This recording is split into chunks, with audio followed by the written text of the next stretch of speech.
স্বাগত ডিবিসি সংবাদে, আপনাদের সাথে আছি সুরভি আলম তরণী। চলতি বছরের ডিসেম্বর অথবা আগামী বছরের মাঝামাঝিতে জাতীয় সংসদ নির্বাচন অনুষ্ঠিত হতে পারে, তবে নির্বাচনের তারিখ নির্ভর করবে জনগণ কতটা সংস্কার চায় তার উপর। ব্রিটিশ এমপি রূপা হক সৌজন্য সাক্ষাৎ করতে গেলে এমনটাই জানিয়েছেন প্রধান উপদেষ্টা ডক্টর মোহাম্মদ ইউনূস। অন্তর্বর্তী সরকারের আমলে নির্বাচন অবাধ ও নিরপেক্ষ হবে প্রতিশ্রুতি দিয়ে প্রধান উপদেষ্টা বলেন, বিগত 3টি নির্বাচনে মানুষ ভোট দিতে পারেনি। এ সময় ভুয়া সংসদ, ভুয়া এমপি ও একজন ভুয়া স্পিকার ছিল দেশে। অধ্যাপক ইউনূস বলেন, গোটা দেশ এখন তাদের কণ্ঠস্বর ফিরে পেয়েছে, যাদের কণ্ঠ জোর করে কেড়ে নেওয়া হয়েছিল। রূপা হক আগামী সাধারণ নির্বাচনের সম্ভাব্য তারিখ, সংস্কার উদ্যোগ এবং রাজনৈতিক দলগুলোর অংশগ্রহণ প্রক্রিয়া সম্পর্কে খোঁজ খবর নেন। রূপা বলেন, বাংলাদেশ দেখে তিনি সত্যি উৎসাহিত। আগামী সাধারণ নির্বাচন দেখতে বাংলাদেশে ফিরে আসার ইচ্ছাও প্রকাশ করেন তিনি।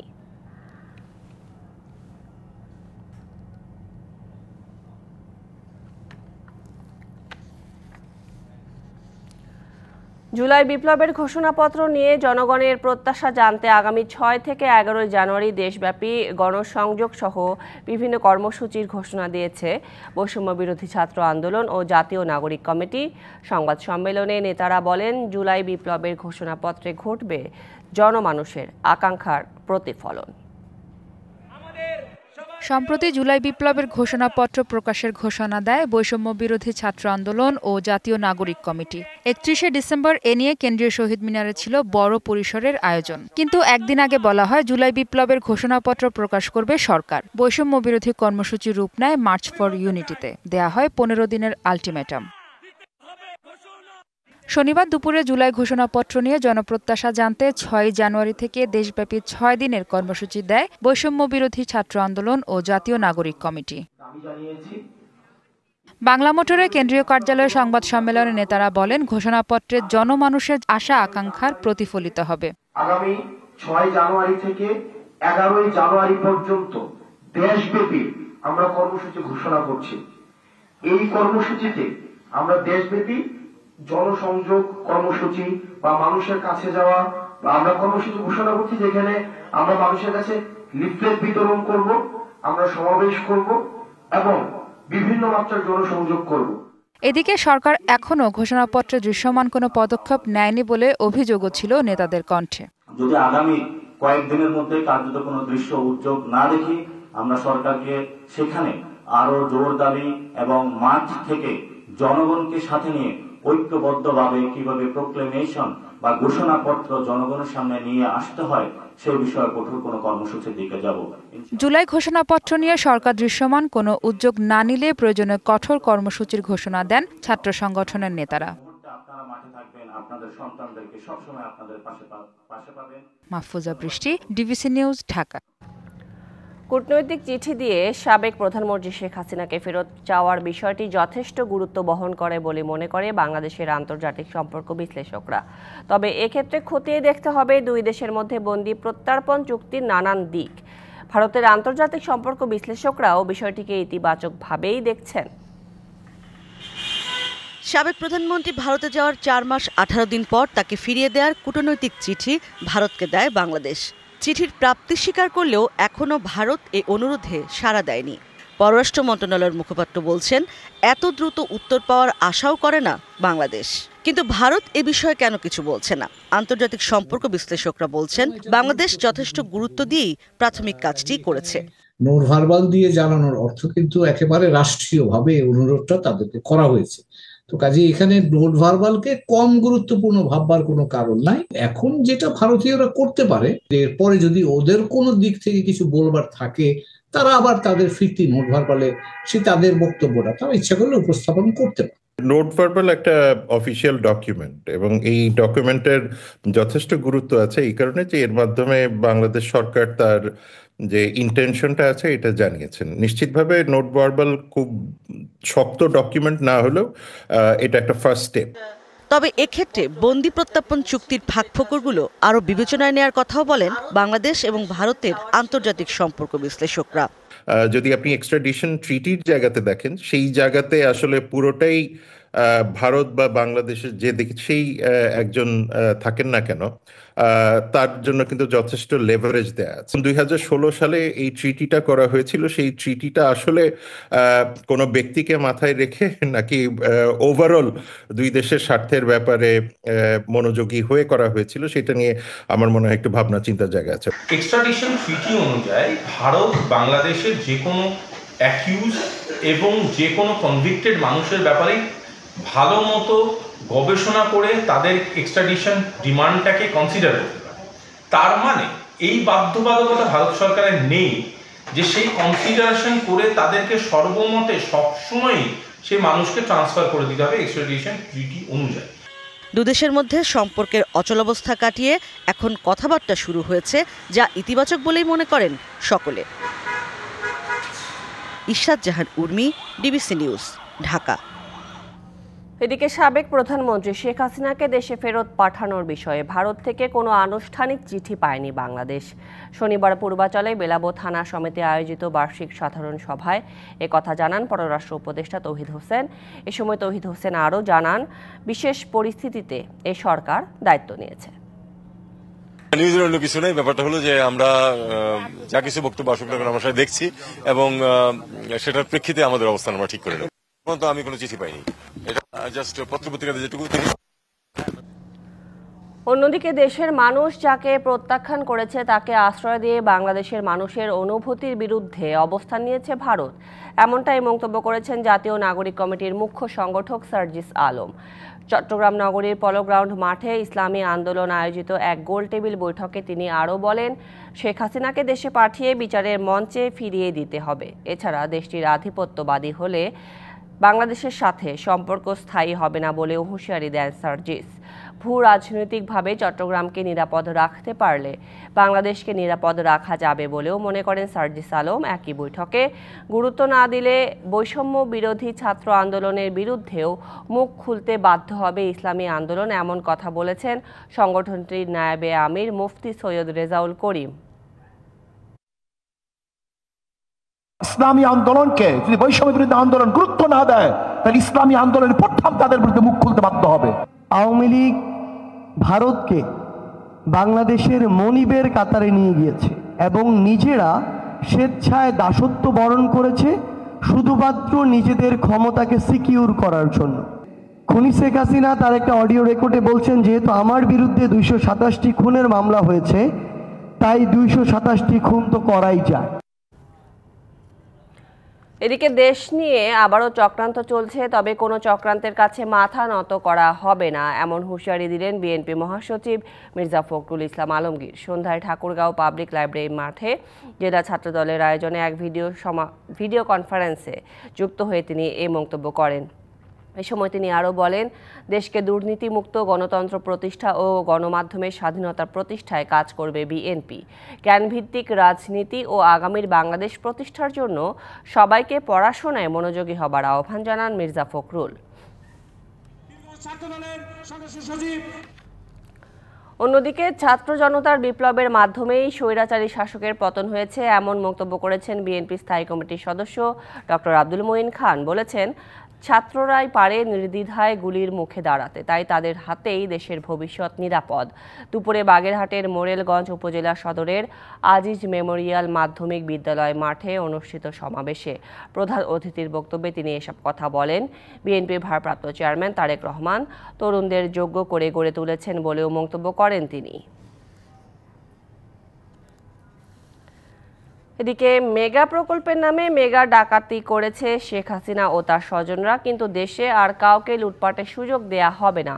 কুষ্টিয়ায় কর্মী সম্মেলনে একথা বলেছেন জামাতে ইসলামীর আমির ডাক্তার শফিকুর রহমান। এদিকে ময়মনসিংহে কর্মী সম্মেলনে যোগ দিয়ে দলটির সেক্রেটারি জেনারেল মিয়া গোলাম পরোয়ার ন্যূনতম সংস্কারের পর নির্বাচনের দাবি জানান। ভোটে বিলম্ব হলে ভারতের চক্রান্ত বাড়বে বলেও মনে করেন তিনি। কুষ্টিয়ায় দীর্ঘ 18 বছর পর শনিবার প্রকাশ্যে কর্মী সভার আয়োজন করে জামাতে ইসলামী। সকাল থেকে বিভিন্ন উপজেলা থেকে হাজার হাজার কর্মী মিছিল নিয়ে সরকারি কলেজ মাঠে হাজির হয়। তাদের স্লোগানে মুখর হয় গোটা এলাকা। শহরে নগরে বন্দরে বাংলার প্রতিটি প্রান্তরে। প্রধান অতিথির বক্তব্যে জামায়াত আমির ডাক্তার শফিকুর রহমান বলেন, 16টি বছর ফ্যাসিস্ট আওয়ামী লীগ দেশকে শোষণ করেছে, লুটপাট চালিয়েছেন দেশপ্রেম ও মুক্তিযুদ্ধের কথা বলে। মেগা প্রকল্পের নামে হাজার হাজার কোটি টাকা বিদেশে পাচার করেছে। চেতনার কথা বলে বলে এই জাতিকে তারা লুণ্ঠন করেছেন, গণহত্যা চালিয়েছেন, তাদের সন্তানেরা আকাম কুকাম করে ধর্ষণের সেঞ্চুরি পালন করেছে, দেশের সম্পদ লুণ্ঠন করে তারা বিদেশে পাচার করেছেন। জামাত আমির আরো বলেন, ভবিষ্যতে কাউকে লুটপাটের সুযোগ দেয়া হবে না, দখলদার মুক্ত বাংলাদেশ গড়তে সিন্ডিকেট ভেঙে দেয়া হবে। সিন্ডিকেট করে বাজার মূল্যের অগ্নিমূল্য তারা চালু করে দিয়েছিল, যে সিন্ডিকেট এই সরকার এসে এখনো ভাঙতে পারেনি। এই সিন্ডিকেটের হাত আপনাদেরকে ভেঙে দিতে হবে। 18 কোটি মানুষের উপর আর অর্থনৈতিক শোষণ চালানো যাবে না। এদিকে শনিবার দুপুরে মুক্তাগাছা উপজেলা কর্মী সম্মেলনে যোগ দেন জামায়াতের সেক্রেটারি জেনারেল মিয়া গোলাম পরওয়ার। জামায়াত সেক্রেটারি বলেন, দুর্নীতি ও গণহত্যার বিচার না করে নির্বাচন দিলে আবারও ফিরে আসবে কালো যুগ। কিছু কিছু লোক পাগল হয়ে গেছে, মানে কাল ভোট হলে ভালো হয়। কি হয়েছে না? কেন দরকার থেকে রে বাবা, তুমি তো ধৈর্য ধরেছ, আরো কিছুদিন 15 বছর তুমি যখন ধৈর্য ধরলে, তার একটু ধৈর্য ধরে সেই নির্বাচনটা হোক, যে নির্বাচনে সবাই খুশি হয়। নির্বাচন বিলম্ব হলে ভারতের চক্রান্ত বাড়বে বলেও মনে করেন জামায়াতের এই নেতা। কোনো চাঁদাবাজি মস্তানি। Khalid Hasan, DBC news desk. DBC নিউজে শুরু হয়েছে ধারাবাহিক প্রতিবেদন দুর্নীতি যাদের নীতি, এবং আজ সম্প্রচার হবে এই আয়োজনের 16তম পর্ব।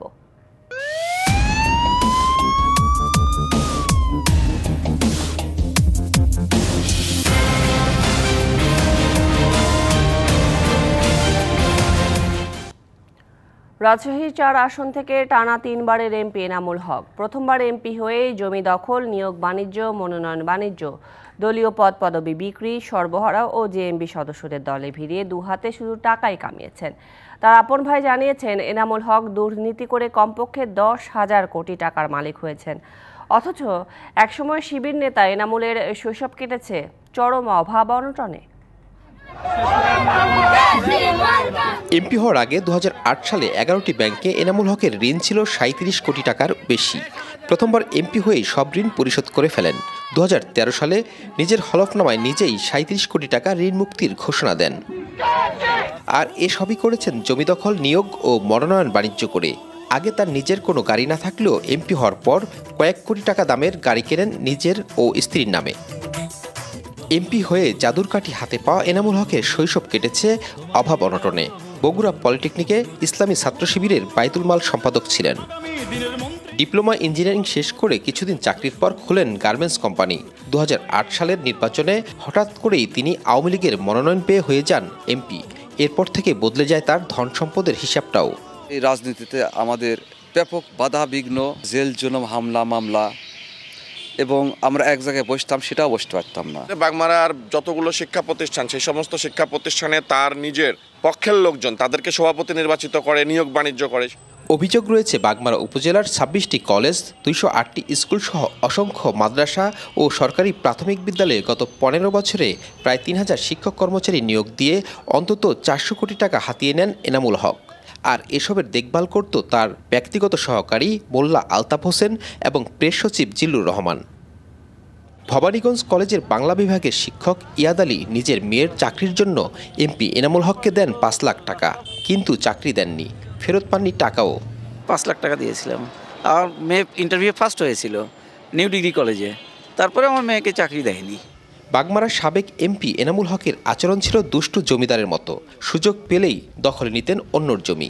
ভবানীগঞ্জে বিএনপি নেতার কোটি টাকার জমি দখল করে বোন জামাই নাদেরুজ্জামানকে বাড়ি বানিয়ে দেন এনামুল হক। এছাড়া সরকারি জায়গা দখল করে করেছেন বহুতল ভবন। এই জমিটা ইঞ্জিনিয়ার এনামুল হক অধিগ্রহণ করেছে 2 নম্বরই করে।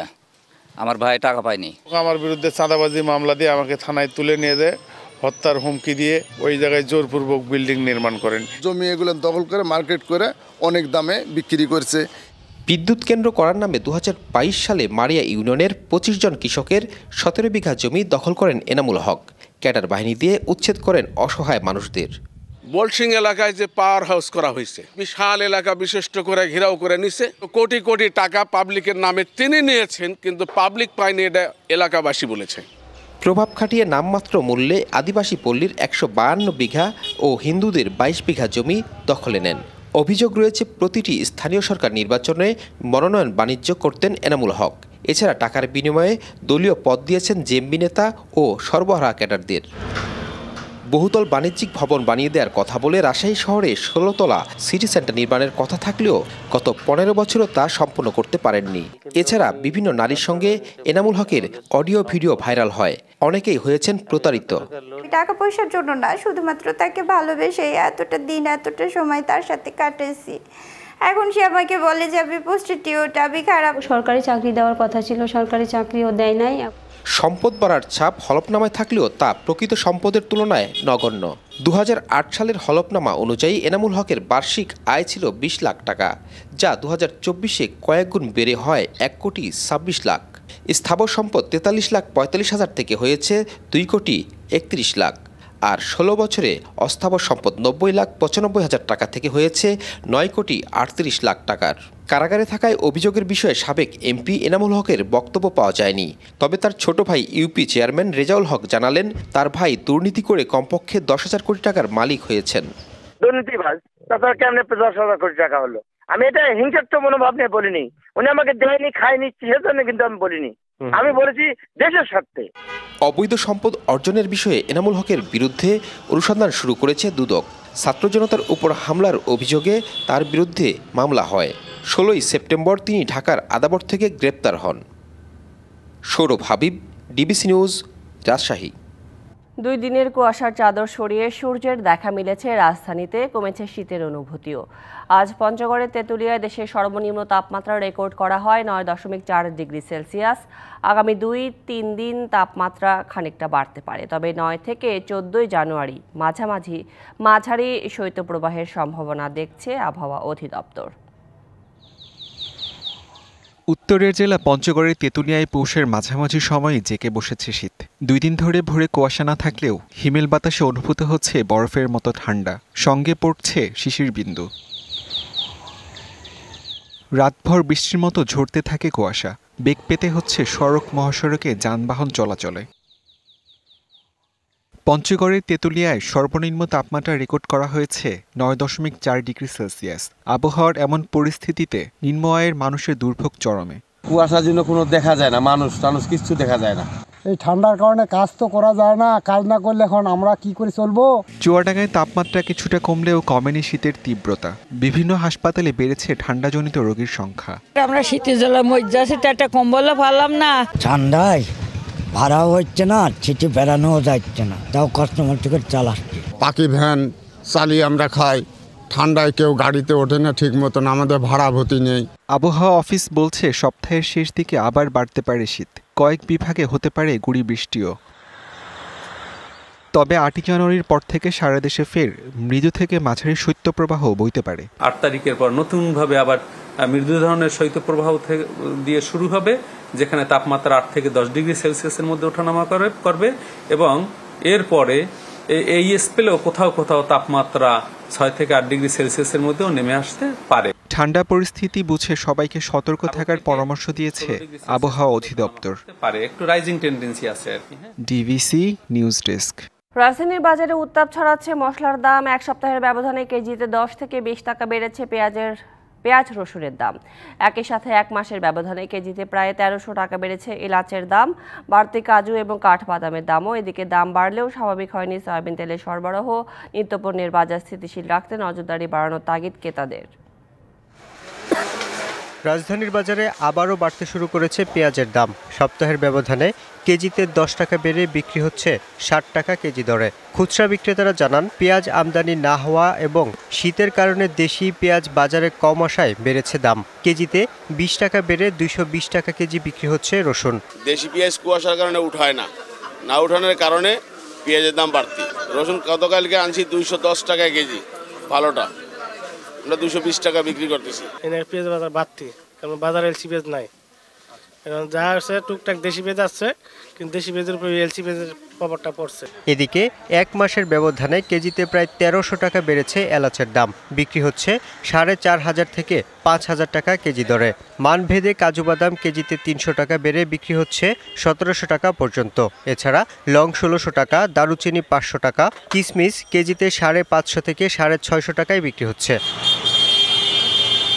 সপ্তাহের ব্যবধানে কেজিতে ১০০ টাকা বেড়ে ১২০০ টাকায় বিক্রি হচ্ছে খাসির মাংস। অপরিবর্তিত আছে প্রায় সব ধরনের মাছের দাম। ১২০০ খাসি, ১২০০ আর ছাগির মাংস বিক্রি হয় ১১০০। দাম বাড়তে গেছে, কেজিতে ১০০ টাকা। এলাচির দাম বাড়ছে, বাদামের দাম বাড়ছে, কাজু বাদাম, কাঠবাদাম, এগুলোর দাম এই যে অল্প কিছু এক মাসের ভিতরে অনেক বাড়ছে। সরকারের সিদ্ধান্ত অনুযায়ী লিটারে ৮ টাকা বাড়লেও এখনও স্বাভাবিক হয়নি বোতলজাত সয়াবিন তেলের সরবরাহ। ১ লিটার এবং আধা লিটারের বোতলের সরবরাহ একেবারেই কম। নিত্যপণ্যের বাজার স্থিতিশীল রাখতে নজরদারি বাড়ানোর তাগিদ ক্রেতাদের। আগে দাম কম ছিল, এখন দাম বাড়ার কারণে একটু বাড়ছেও, কিন্তু তেল পাওয়া যাচ্ছে না। সরকার আরো অনেক তো সিজন সব জিনিসের, তাই জন্য আরো দাম কমানোর দরকার। এটা সরবরাহ বাড়ায় কিছুটা স্বস্তি মিলেছে সবজির বাজারে। বেশিরভাগ সবজি মিলছে ৩০ থেকে ৫০ টাকার মধ্যে। Yusuf Rana, DBC news, Dhaka. তারুণ্যের উৎসবে সিলেট থেকে শুরু হলো ফুটবলের কার্যক্রম। চা বাগান শিল্পকে কেন্দ্র করে মাঠে গড়িয়েছে ফুটবল, পর্যায়ক্রমে যা ছড়িয়ে পড়বে সারা দেশে। তারুণ্যের উৎসবে কক্সবাজারে পিচ ফুটবলের আয়োজন শুরু করেছে বাফুফে। দেশব্যাপী অনূর্ধ্ব-15 টুর্নামেন্ট শুরু হবে এই মাসেই। দেশের ফুটবলে আরও কিছু মাঠ যুক্ত করতে কাজ করছে বাফুফে। সিলেটের আকাশে রং বেরঙের বেলুন।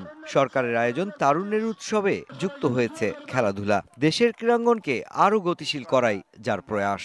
তারুণ্যের নতুন যে দিগন্ত উন্মোচিত হয়েছে, ফুটবলও তার সাথে সেই তারুণ্যকে শক্তিশালী করার জন্য, তারুণ্যকে একটা শক্তিতে রূপান্তরিত করার জন্য ফুটবল ফেডারেশনও সেখানে সহযোগিতা এগিয়ে আসবে। সিলেটে চা শিল্পের সাথে জড়িত আদিবাসী কিশোর কিশোরীদের নিয়ে শুরু হলো ফুটবল। সঙ্গে রয়েছে আরও ভিন্ন ধর্মী আয়োজনও। এর অংশ হতে যাচ্ছে অনূর্ধ্ব-15 ফুটবলও, যেখান থেকেই আসন্ন বয়সভিত্তিক সাফের জন্য ফুটবলার বাছাই করবে বাফুফে। আমরা এই মাসেই ইনশাআল্লাহ যে কোনো একটা বিভাগে আমরা খেলা শুরু করব। সেখান থেকে ভালো প্লেয়ার কালেক্ট করে আমরা আমাদের সামনে যে সাব গেমস আছে অনূর্ধ্ব-16, সেই 15 ছেলেরাই চলে যাবে কিছুদিন পরে 16তে, ওইখানে যেন আমরা পার্টিসিপেট করতে পারি। তারুণ্যের উৎসবকে রঙিন করতে আর দেশের ঐতিহ্য বিশ্ব মাঝে তুলে ধরতে কক্সবাজারে করা হবে বিচ ফুটবলের আয়োজন। ৮ জানুয়ারি দিনব্যাপী সমুদ্র সৈকতে চলবে প্রতিযোগিতা। ওয়ার্ল্ডের বলতে গেলে লার্জ অফ দ্য বিচ, আমাদের যেটা আছে ন্যাচারাল বিচ, এত সুন্দর বিচের মধ্যে ফুটবলটা হবে এবং অনেক পর্যটকরা থাকবে, এর মধ্যে খেলবে। তো বিচ ফুটবলটার মাধ্যমে আমি মনে করি একটা ভালো বার্তা ছড়াবে ফুটবলের জন্য। এদিকে দেশের ফুটবলের মাঠ সংকট কাটাতে এরই মধ্যে কাজ শুরু করেছে বাফুফে। সরকারের সাথে আলোচনায় সাড়াও মিলছে বেশ। আমরা সারা বাংলাদেশের বিভিন্ন জায়গাতেই, বিভিন্ন কর্নারেই যে সমস্ত স্টেডিয়ামগুলো অবহেলিত আছে সেগুলোকে ফুটবলের কাজে ব্যবহারের চেষ্টা করছে। ফিফাই তো অর্থায়ন করবে, গভর্নমেন্ট অর্থায়ন করবে, এফসি অর্থায়ন করবে, বাংলাদেশের বিভিন্ন স্পন্সরদের কাছে আমরা যাব, যারা খেলাধুলাকে প্যাট্রোনাইজ করতে চায় তারাও করবে। এমন পরিস্থিতিতে যেমন কাটবে মাঠ সংকট, তেমনি তারুণ্যের উৎসবের মধ্য দিয়ে তৃণমূলেও পুনর্জাগরণ হবে ফুটবলের, এমনটাই বলছে বাফুফে। Mushfiqur Rahman, DBC news, Dhaka. বনানী কবরস্থানে চিরনিদ্রায় শায়িত করা হলো নৃত্যশিল্পী জাতীয় পুরস্কার প্রাপ্ত চিত্রনায়িকা অঞ্জনা রহমানকে। তার আগে দুপুরে তার ভালোবাসার জায়গায় এফটিসিতে অনুষ্ঠিত হয় নামাজে জানাজা। এ সময় চোখের জলে প্রিয় সহকর্মীকে বিদায় জানান চলচ্চিত্র অঙ্গনের প্রিয়জন। নৃত্যশিল্পী থেকে নায়িকা হয়ে ওঠার বর্ণাঢ্য জীবনের ইতি টানলেন জাতীয় চলচ্চিত্র পুরস্কার প্রাপ্ত অভিনেত্রী অঞ্জনা রহমান। কয়েকদিন ধরেই জীবন মৃত্যুর সন্ধিক্ষণে শুক্রবার রাতে বিএসএমএমইউ হাসপাতালে আইসিইউতে মৃত্যু হয় অঞ্জনার। বাংলাদেশের চলচ্চিত্রের পাশাপাশি সর্বাধিক যৌথ প্রযোজনা ও বিদেশি সিনেমার অভিনয় করা চিত্রনায়িকাও তিনি। দস্যু বনহুর খ্যাত অঞ্জনা এ পর্যন্ত ৩ শতাধিক সিনেমায় অভিনয় করেছেন। পরিণীতা ও গাংচিলে অভিনয়ের জন্য 2 বার জাতীয় চলচ্চিত্র পুরস্কারও পেয়েছেন। তার মৃত্যুতে দেশের চলচ্চিত্র অঙ্গনে দেখা দিয়েছে শোকের ছায়া। দুপুরে এফডিসিতে অনুষ্ঠিত হয় এই গুণী নৃত্যশিল্পী ও চিত্রনায়িকার জানাজা। এ সময় চোখের জলে তাকে বিদায় জানান চলচ্চিত্র শিল্পীরা। লাস্টে 6 তারিখে একটা অনুষ্ঠান ছিল, মুক্তির জন্মদিনে ওখানেই দেখা হয়েছিল। তার যে শিল্পী সত্তা ছিল সেটা অনেক বড় একজন প্রতিভাবান ছিল, একাধারে তিনি নৃত্যশিল্পী ছিলেন। রঞ্জনাপা ছিল আমাদের বড় বোন, সে আমাদেরকে সে ছোট বোনের মতো দেখতো। একজন শিল্পীর এত বড় গুণ সাধারণত অন্য শিল্পীর মাঝে আমি কখনো খুঁজে পাই না। অঞ্জনাকে শ্রদ্ধা জানাতে উপস্থিত হন চিত্রনায়ক আলমগীর, উজ্জ্বল, ইলিয়াস কাঞ্চন, সুব্রত, মেহেদি, চিত্রনায়িকা নূতন, অপু বিশ্বাস সহ নানা প্রজন্মের তারকারা। মানে পরশুদিন সারা রাত আমি ঘুমাতে পারিনি, কালকে আমি কোথাও যাইনি, আমার পিকনিক ছিল, আমার একটা স্টেজ শো ছিল, কোথাও যাইনি। ওদের ছোট ভাইদের পাঠাইছে এবং ওদেরকে আমি তাড়াতাড়ি টেক আপ করে বললাম জয়কে রিয়েকে তাড়াতাড়ি চলে আসো। এইভাবে যে আমরা অঞ্জনা আপুকে দেখবো এটা আমরা কখনো কল্পনাও করতে পারিনি। অঞ্জনা আপু ছিল আমার মায়ের মতো, আমার তো মা নাই পৃথিবীতে। উনিকে যে সহজভাবে সবাইকে আপন করে নেওয়ার একটা যে প্রবণতা, এটা কিন্তু আমাদের অনেক শিল্পীর এখন শিক্ষণীয় বলে আমি মনে করি। এরপর চ্যানেল আই প্রাঙ্গণে দ্বিতীয় জানাজা শেষে বনানী কবরস্থানে চিরনিদ্রায় শায়িত হন এই বরেণ্য অভিনেত্রী। Sourav Appa, DBC news, Dhaka. 5 বছর পর ছাড়পত্র পেয়েছে পরিচালক অনন্য মামুনের মেকআপ সিনেমাটি। প্রযোজনা প্রতিষ্ঠান ও পরিচালক এরই মধ্যে হাতে পেয়েছেন অনুমতিপত্র, তবে মুক্তির আগে কিছু দৃশ্য ছাড়তে হয়েছে।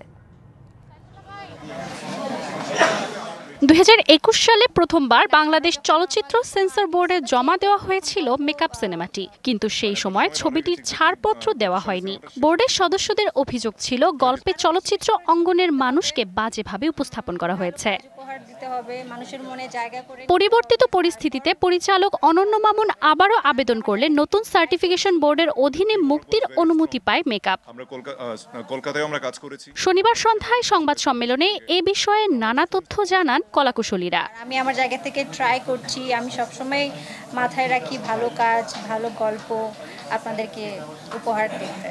যে সকল ইস্যুকে কেন্দ্র করে আসলে সিনেমাটি পিছিয়েছে, আমার কাছে মনে হয় যে খুব বেশি যৌক্তিক ছিল। সিনেমার যে মেইন টপিক বা মেইন থিমটা রয়েছে সেই থিম থেকে কোনোভাবেই সরে যায়নি, হয়তো দু একটা ল্যাঙ্গুয়েজ হয়তো কারেকশন করা হয়েছে। বা মেকআপ সিনেমাটি নির্মিত হয়েছে একজন সুপারস্টারের জীবনের গল্প নিয়ে। অভিনয় করেছেন তারিকা নাম খান, জিয়াউল রোশান, নিপা আহমেদ, পায়েল মুখার্জি এবং বিশ্বজিৎ মুখার্জি। সুপারস্টারের ক্যারেক্টার। গল্পটা শোনার পর আমার মনে হয়েছে আমার শুরুটা এরকম একটা ভালো গল্প দিয়ে হোক, আমি সবসময় চাচ্ছিলাম। আমাকে প্রথমত গল্পটা খুব টেনেছে।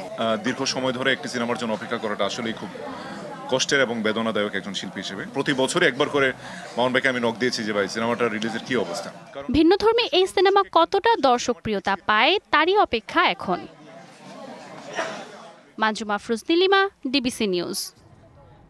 পঞ্চদশের 12টায় স্বপ্ন দেখি সমতায় স্লোগানকে সামনে রেখে গাইবান্ধায় অনুষ্ঠিত হলো উদীচী জেলা সংসদের পঞ্চদশ সম্মেলন। প্রবীণ সঙ্গীত শিল্পী শাহ মশিউর রহমান সম্মেলনের উদ্বোধন করেন। সকালে জেলা শিল্পকলা একাডেমি চত্বর থেকে শোভাযাত্রা বের হয়ে শহরের প্রধান প্রধান সড়ক প্রদক্ষিণ করে।